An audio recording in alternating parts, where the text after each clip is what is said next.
Hi, I'm Joanne Smith, and welcome.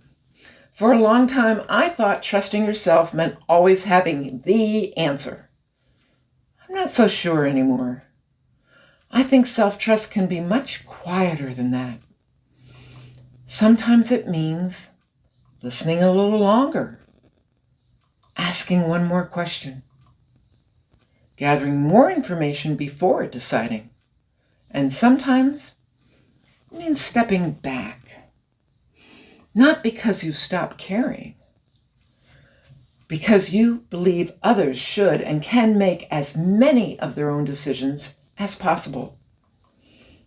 When I started nursing school in 1969, I was a bit surprised and dismayed to find that patients often weren't told all the facts about their illnesses.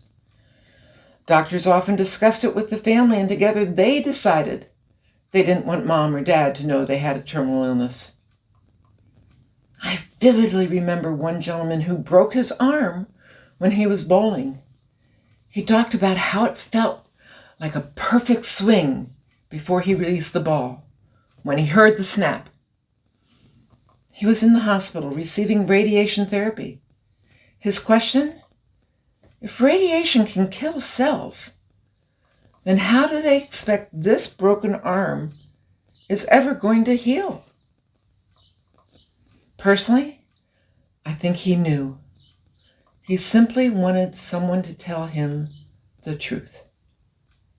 And as a nurse, especially a student nurse, it was not our place to answer those questions honestly back in those days.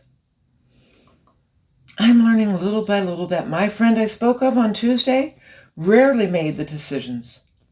So this is new territory for her. It is a compliment that she trusts my husband and me. However, it's in her best interest to learn to trust herself.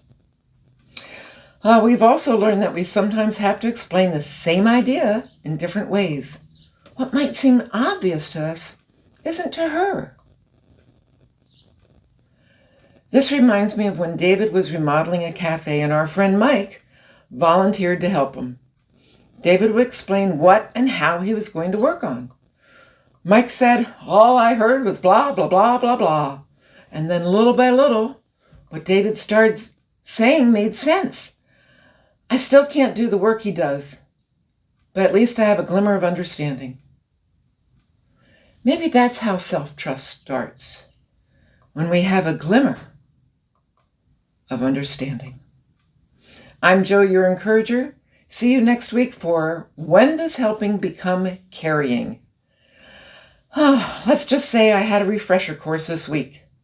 See you on Tuesday.